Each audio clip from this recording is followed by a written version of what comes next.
Hello everyone.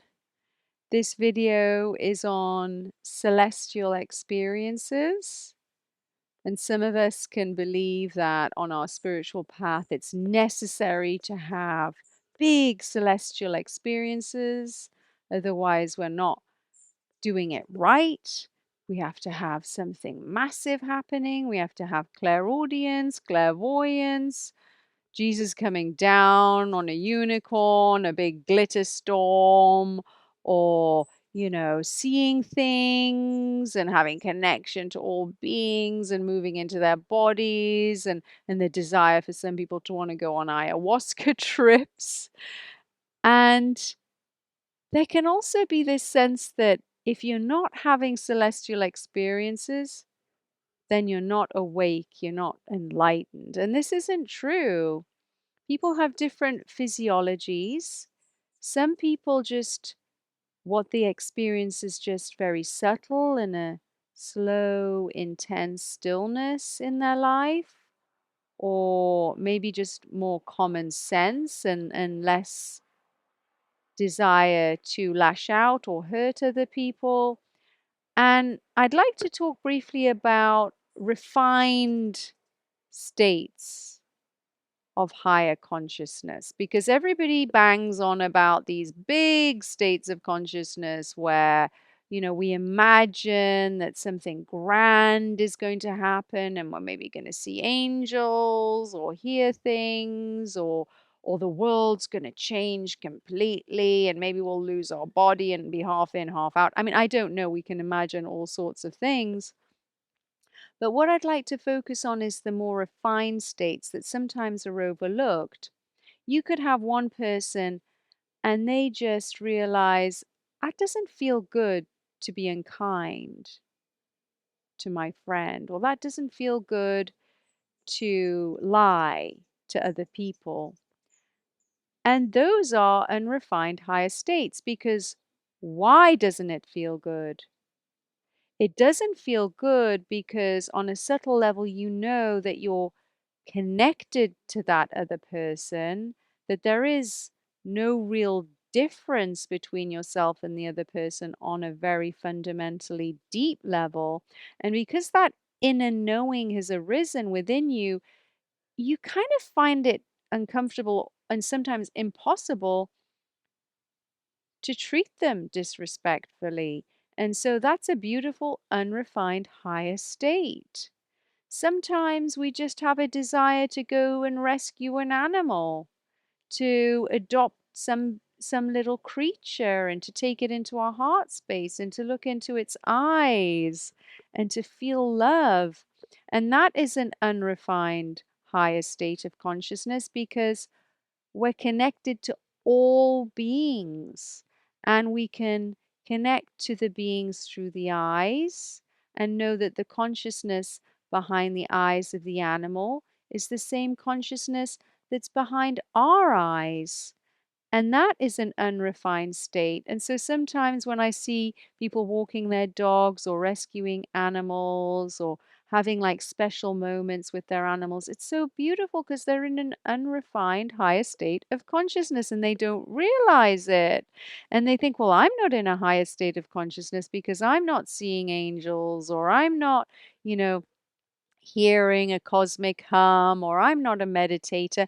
But the heart space, when it opens, it creates automatically that higher state. And some people may have visions, they may start having siddhis, like these abilities that are beyond the five senses. Some people on their spiritual path have that, other people don't. But it doesn't mean that we need to shame the people that aren't having the experiences. Some people need to have experiences and some people don't.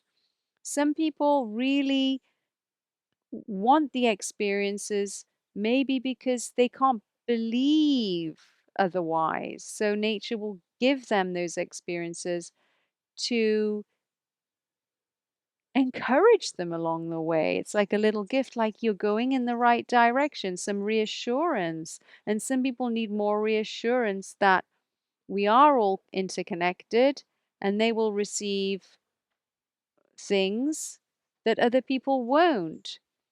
And so that's important to know. It's also important to note that just because somebody's in a higher state doesn't mean that they know everything, doesn't mean that they're incapable of hurting people, doesn't mean that they're incapable of mistakes. I've talked about this in other videos, laser video, the faint remains of ignorance. When we have a body, there's always a possibility of misunderstanding. There's always a possibility of ignorance. And so when we have spiritual leaders or spiritual organizations, although 99% of the time, or whatever the percentage is, maybe it's 80, maybe it's 50, I don't know, but a percentage of the time they're going to be spot on, but a percentage of the time it's going to be off, and that's okay. We have to practice discrimination. That's very, very important. I'll do a whole video on discrimination. Discrimination is so important. The ability to know what to listen to and what to let go of. And as we awaken, the ability to discriminate, to know, oh, that's going to be useful for me. Oh, no, that's not, is essential. It's actually one of the most important things on the spiritual path that's overlooked. The most important thing on the spiritual path is not ever expanding love, it's discrimination. The ability to know what to listen to and what to let go of, what's useful for you and what's not, what's life supporting and what's not, what has ignorance in it and what hasn't. And once you awaken and your discrimination rises, you're on the fast track. And in a digital age where we get bombarded by things, by people, by organizations, by messages, more than ever, we need discrimination, the ability to know what we need to absorb, what we need to hear, and what we don't. And if we don't have discrimination, we're going to have a lot of stress and a lot of anxiety and a lot of confusion. So I really pray for people to learn how to discriminate. And it's not that one message suits everybody, because some people will need to hear a message in a specific way said by a certain person at a specific time, and they need to discriminate that is good for them. And another person can hear a message from a different teacher said in a different way at a different time, and that's useful. And so it's not like, well, these group of people are pointless and these group of people are great. Everything serves, but we have to be able to discriminate who to listen to when and what's useful and for how long. Because sometimes we can get indigestion. Sometimes we can be coming from a sense of lack and not enough, and I need to improve fast. And we got bombarded by messages online that, the 5 ways to awaken now and do it now. And basically, it's like, you're not good enough. Something's going to go wrong. There's fear and anxiety, and people can monetize fear and anxiety. And you have to have the discrimination to know when fear and anxiety is being monetized, and to find people that make you trust your own intuition and empower you, and do not make themselves above you.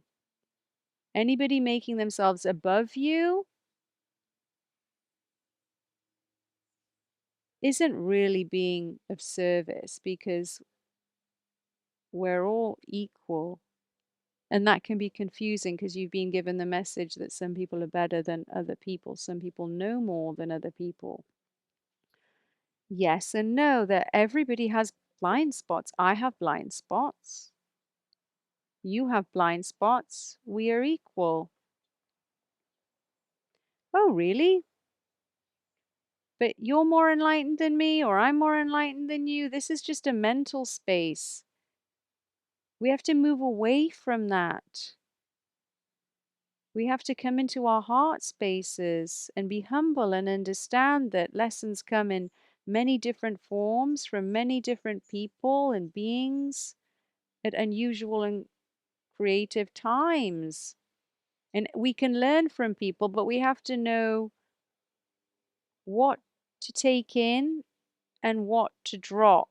It's so important to use our intuition. How do I feel when I listen to this person? Do I feel good about myself when I listen to this person?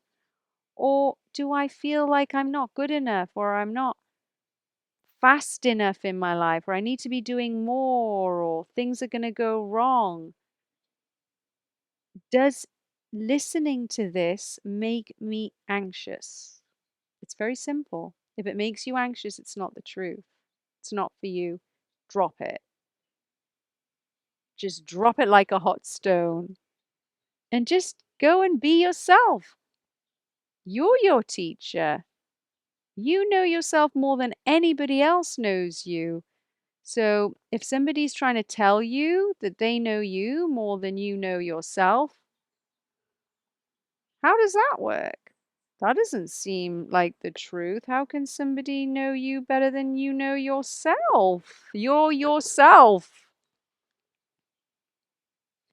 Nobody knows what's good for you. You know what's good for you.